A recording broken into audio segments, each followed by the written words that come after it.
अस्सलाम वालेकुम। गर्मियों का मौसम है और हर जगह आम ही आम नज़र आ रहे हैं, तो मैंने सोचा क्यों ना कोई आम का बहुत ही मज़ेदार और आसान डेज़र्ट बनाया जाए। इसलिए मैं आपसे मैंगो डिलाइट की रेसिपी शेयर कर रही हूँ, जो खाने में बहुत ही मज़ेदार और बनाने में बहुत ही आसान है। तो चलिए रेसिपी की तरफ चलते हैं, लेकिन इससे पहले अगर आप मेरे चैनल पर नए हैं तो उसको सब्सक्राइब कर लें और बेल आइकन को प्रेस कर लें ताकि मेरी हर नई आने वाली वीडियो आप तक पहुँच सके। तो यहाँ मैंने सबसे पहले एक बड़ा आम ले लिया है और उसको मैंने क्यूब की शक्ल में काट लिया है। और यहाँ पर मैंने दो दरमियाने आम लिए थे और इसकी प्यूरी तैयार कर ली है। और साथ ही मैंने 2 पैक क्रीम के लिए हैं, आप किसी भी ब्रांड का ले सकते हैं क्रीम। यहाँ पर मैंने मैरी बिस्किट लिए हैं 5 से 6 अदद। ये पैकेट हैं 10 रुपए वाले। अब इसमें जितने यूज़ होंगे मैं आपको उतना बता दूँगी।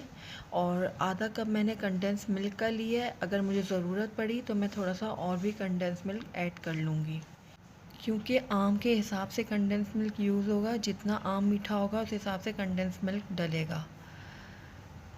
उसके बाद मैंने एक ये ज़िप लॉक बैग ले लिया है और इसमें मैंने 25 अदद ये मैरी बिस्किट डाल दिए हैं।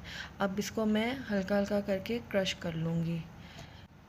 इसको मैं बहुत ज़्यादा बारीक नहीं करूँगी, क्योंकि मुझे थोड़ा सा इसमें इसके ज़रा मोटे चंक्स ही पसंद है, तो इसलिए ये मैं इस तरीके से इसको कर लूँगी।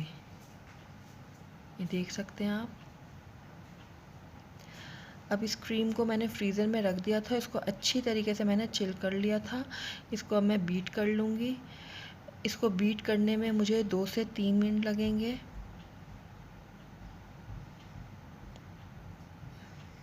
क्रीम को मैं अच्छी तरीके से बीट कर लूँगी।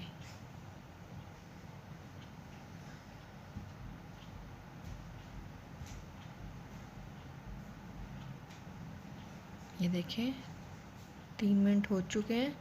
अब इसमें मैं आम की प्यूरी शामिल कर लूँगी।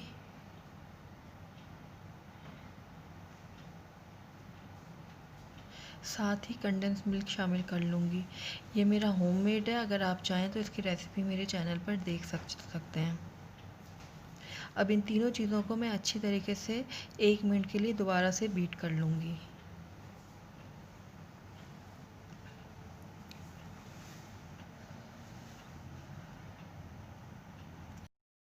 इसमें मुझे मीठा थोड़ा कम लग रहा था, तो इसमें 1 खाने का चम्मच मैंने कंडेंस मिल्क का और शामिल किया है।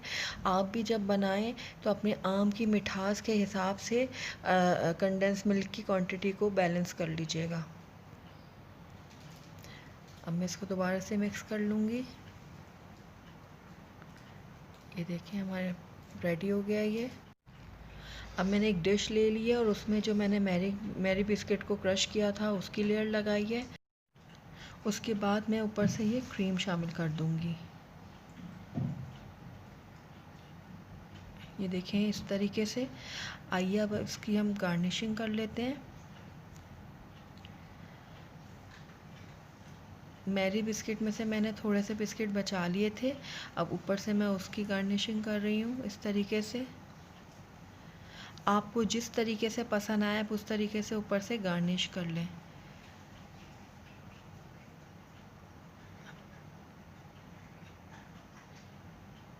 ये देखिए अब मैं ऊपर से मैंगो चंक्स जो मैंने काट के रखे थे वो डाल रही हूँ।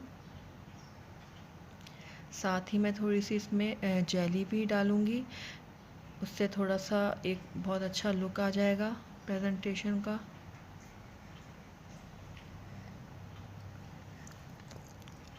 ये देखें इस तरीके से।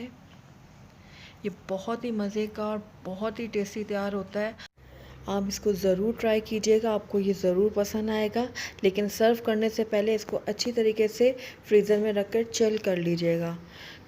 ठंडा यक खाने में ये बहुत ही मज़े का लगेगा। ये देखिए मैंने फ्रीज़र में रख के इसको अच्छी तरीके से चिल कर ली है। आइए अब मैं इसको आपको सर्व करके दिखाती हूँ। आप चाहें तो इसको सेमी फ्रीज़ भी कर सकते हैं, वो भी बहुत मज़े का लगता है। लेकिन मैंने जस्ट इसको चिल किया है। आइए अब मैं इसको टेस्ट करके दिखाती हूँ आपको। ये देखिए कितना क्रीमी और कितना मज़ेदार हमारा मैंगो डिलाइट बनके तैयार हुआ है। बहुत ही मज़े का बना है। आप इसको ज़रूर ट्राई कीजिएगा, आपको ये ज़रूर पसंद आएगा। बहुत ही यम्मी बना है।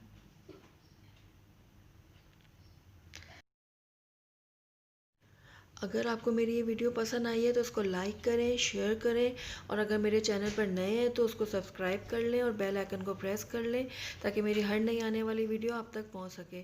Thank you for watching. अल्लाह हाफ़िज़।